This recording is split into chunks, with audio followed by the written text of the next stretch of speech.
Welcome to SaaS Backwards, a podcast that helps CEOs and CMOs to accelerate growth and enhance profitability. Our guest today is our very own Ken Lempit, who normally hosts the show. He's also the president and chief business builder here at Austin Lawrence Group.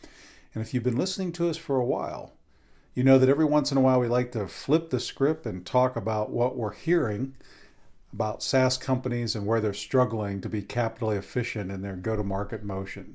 So Ken, welcome to the podcast. Well, the script is truly flipped, and I'm pleased to be a guest on our podcast. Thanks so much. You bet.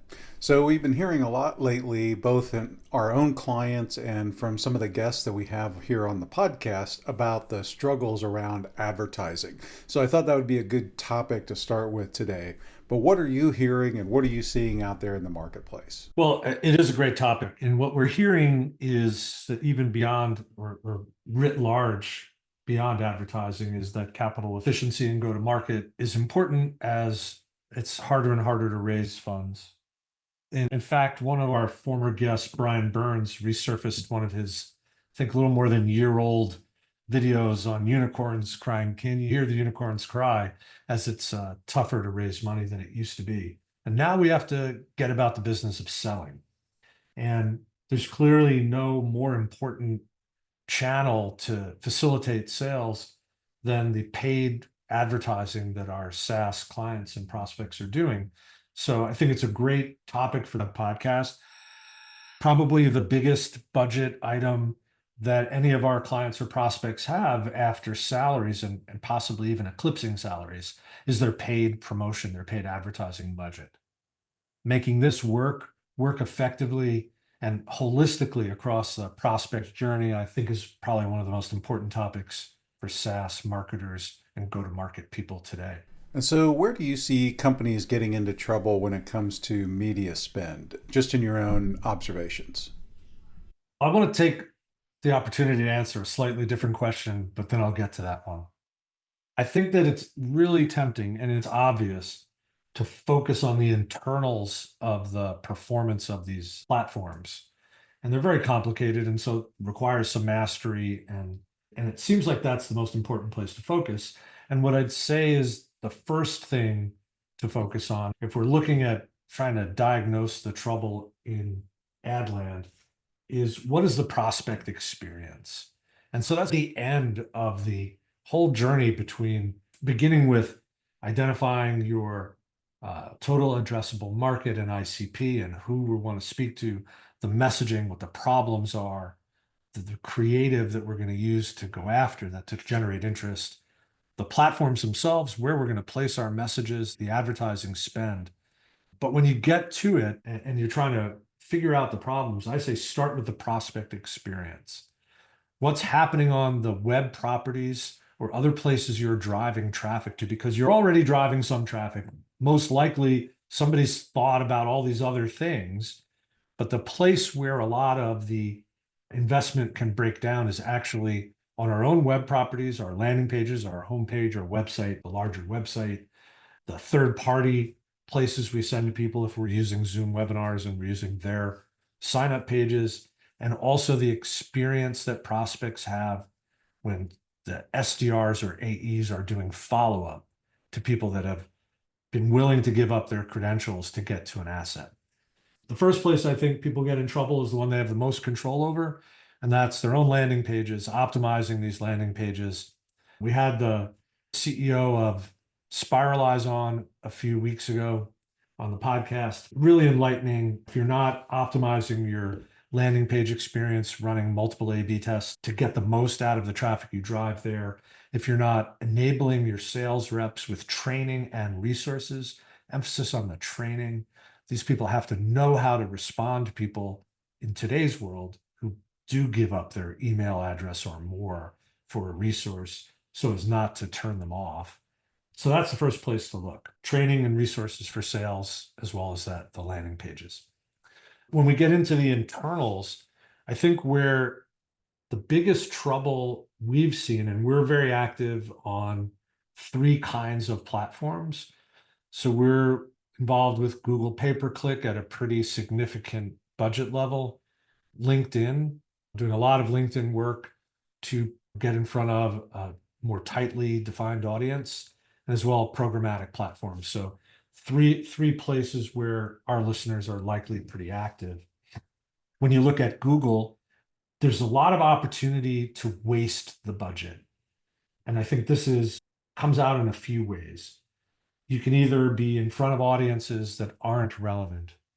So being really careful with, and this is getting into the weeds a bit, is your keyword strategy, your match on your keyword. Is it exact? Is it a phrase match, or is it broad? And there's arguments to be made that sometimes you do want a broad match on a keyword or set of keywords, but there's an area where you're allowing the machine to spend your money more rapidly, which is what Google would like. And the question you really have to ask yourself and monitor is, am I sending spurious traffic to my destinations for those ads and getting traffic and even clicks that aren't of value?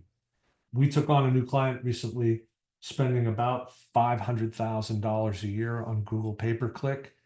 And a little bit of research with their marketing analysts turned out that they have 40% spam form fills, 40%. So they wasted 200,000 on an annualized basis just because of fraudulent clicks, spam clicks. That wasn't the only place they were wasting money. That was directly attributable to the audience expansion features on the Google platform, and broad match being the major contributor to that. So we need to make sure we're spending money where we should be spending it. And there are some things that'll trip you up on Google. That's probably number one. Number two is using Performance Max in a judicious way. You have to really be careful with the expansion there as well. I'd say that's probably a good guideline on any of these platforms. Audience expansion has to be really monitored closely. It can run away from you and your budget can be quickly depleted.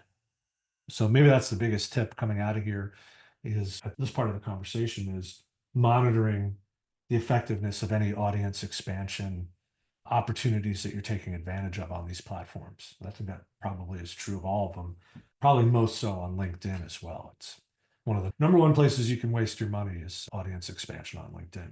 And you talk about a holistic view of advertising. What exactly does that mean?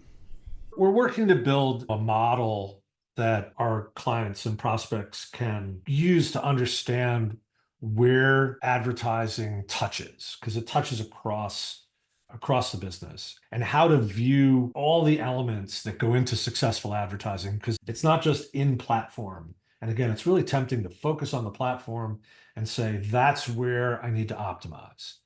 So across the board, we want to agree on a problem worth solving.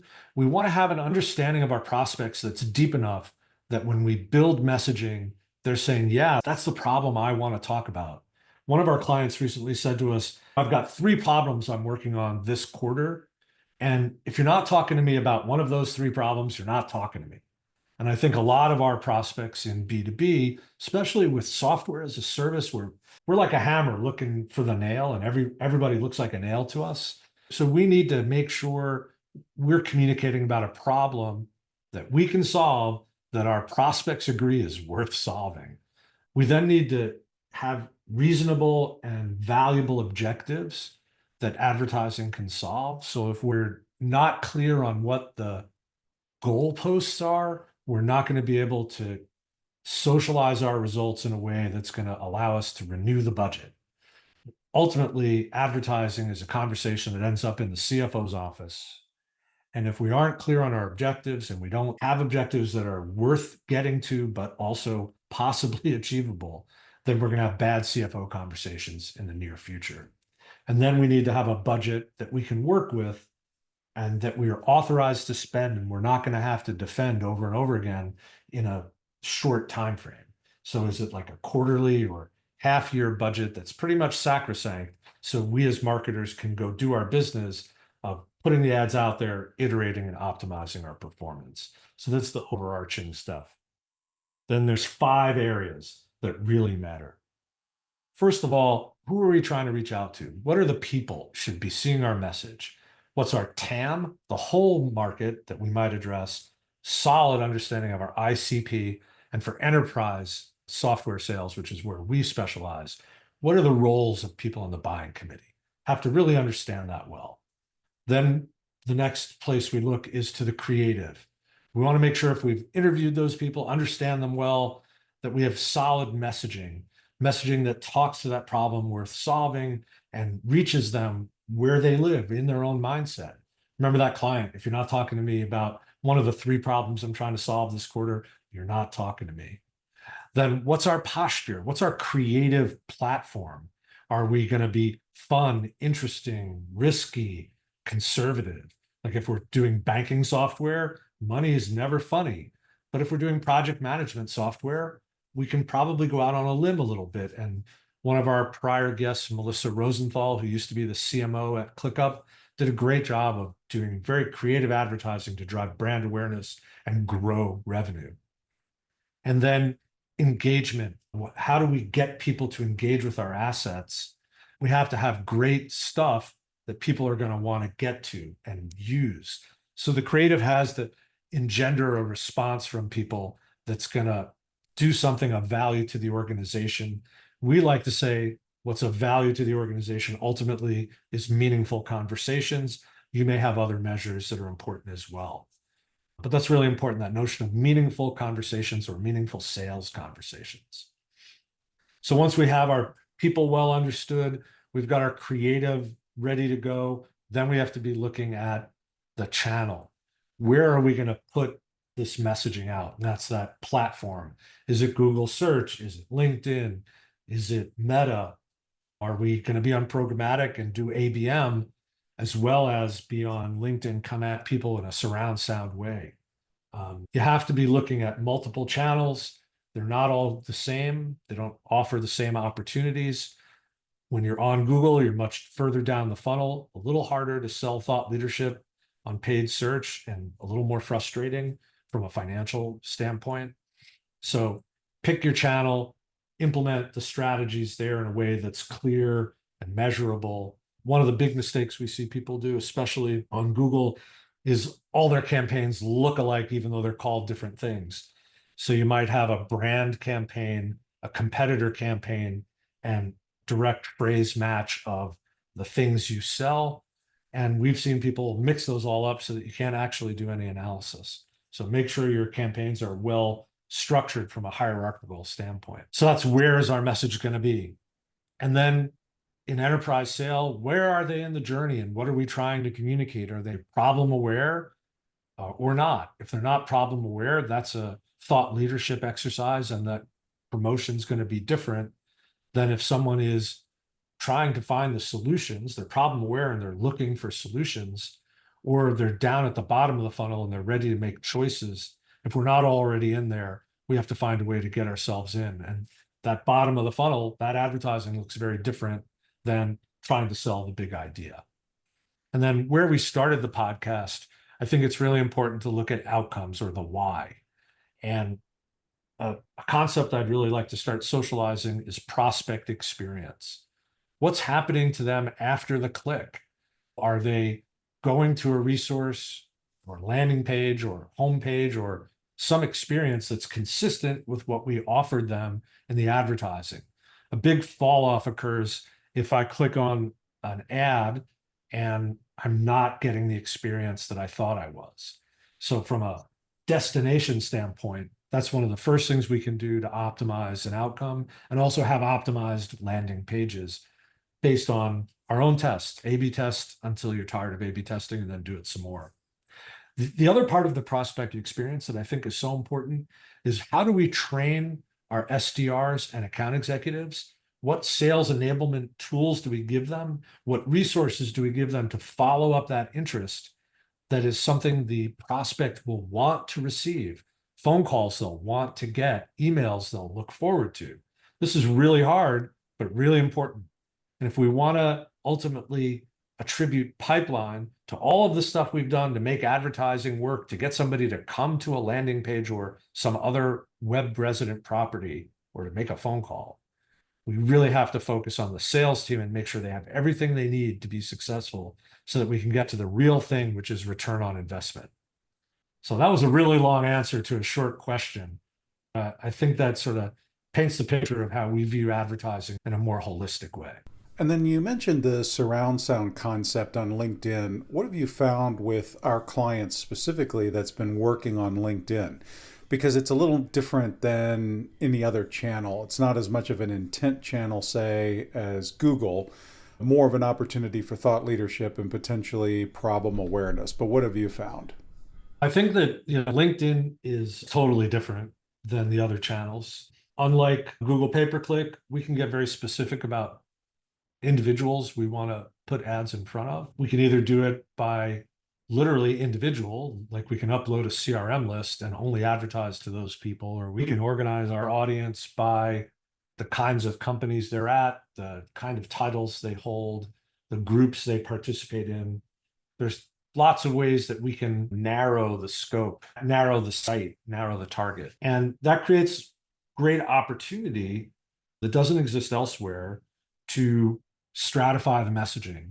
So if we're advertising to the C-suite, we can then provide them with resources that are appropriate to their role, which is one of the things we talked about in that model, like in the people part of that model. The buying committee has, especially in enterprise software, might have 5, 8, 10, 12 people.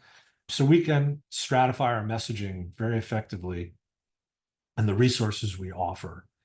But what we do see pretty consistently is that, especially when people manage this property in-house, is they don't do the work to really drill down using the tools available on the platform. And I'm sure there are in-house teams that are doing great jobs, but when they come to us, they've got a problem. They have a problem to solve, and that is that they're not seeing ROI from their advertising. And when we look on their LinkedIn, I'd say that's the problem we see, is not utilizing the great targeting potential of the platform, or misusing it, putting people into the mix that don't belong. As far as surround sound, the way we use that with LinkedIn is also to marry it up to tools like their email platform and as well programmatic. So we can get on 3 channels at minimum with our prospects. Let's say we're trying to present thought leadership around a topic that would help drive interest in a category of software.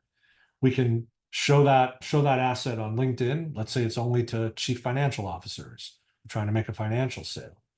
We can target those same individuals in an ABM audience, either right on a demand side platform like StackAdapt, which is one of the ones we use, or you can use a much more expensive platform like a 6sense, Terminus, or Demandbase to target those people with advertising across the open web, and then also reach out to them via marketing emails. So that's 3. And then the 4th would be strategic account targeting from the sales team, the SDR team, trying to get that resource in front of prospects, doing outreach on LinkedIn. I think that should be the primary channel for almost everybody. Their own individually curated emails, and don't forget to pick up the phone. If your sales team is not picking up the phone, you're missing a big opportunity. Your competitors certainly are doing their very best to reach people by phone, and that's probably the last part of surround sound, and maybe the most important. And with all the algorithmic changes going on the platforms, do you think advertising is going to become a more necessary consideration in the overall marketing budget for B2B SaaS companies? Well, it's sort of the algorithm gives and the algorithm takes away, right? I think we're in the great takeaway stage of these algorithms. And what we're talking about is, when we used to put up content on LinkedIn, if we put a video up, it might be pretty easy to generate 1,000 views of that video. Today, it's 10 to 20% is a reasonable target for organic posts. Obviously, this depends on the size of your network, but not entirely, as these algorithms really are trying not to give away too much for free. And it's their balancing act, right? They want to have enough content there that people keep returning and visiting and posting, but they want to encourage us as sellers to pay for the privilege. So I'd say across the board, all of these platforms, LinkedIn, Google Organic for sure, and the Meta properties, they are throttling their free traffic that they give to content creators to keep them encouraged to produce the content, but not give them enough of a free ride that they don't pay. So that's where we're all suffering from that. And I think the biggest, most obvious place that's happening is actually on Google search engine results. It's become super hard to compete for organic traffic on Google search. And that's by design. They don't want to give it away. They want to keep people on the Google platform or drive traffic to people who are paying for the associated keywords. And you can see that in your SERPs. Your search engine result pages, sometimes the whole first page is all their AI summary or paid ads. I think we're getting to the point where we might almost say SEO is dead between the behavior of Google on search engine results pages and the lazy marketers who are using AI to further add to the content wasteland out there. I'd say that we have an environment where you're going to have to pay to get in front of people on all these platforms. And it's probably no more egregious than it is on Google. There's a reason that Google's facing not one, but two antitrust lawsuits on its advertising as well as its search business. So, how do you go about diagnosing problems in your current campaigns and media spend in general? Everybody's situation is different. I think that it's an interesting question in that we're putting together an audit offer for prospective clients of the agency. And I think one of the things we've come to realize is that you don't know what's in the box until you open it. I think the place that maybe the best way is to go back to our 5 boxes and ask yourself, are we sure of who we should be sending messages to? Do we really know our ICP well and our buying committee? I think you can start there. Look at the messaging. We see such weak messaging in SaaS land. And if we're going to get agreement on a problem to solve, we have to have messaging that compels people to recognize that we're on the same page as them. And we have to stop them. They're bombarded by so many thousands of messages a day. So I think the messaging work has to be done.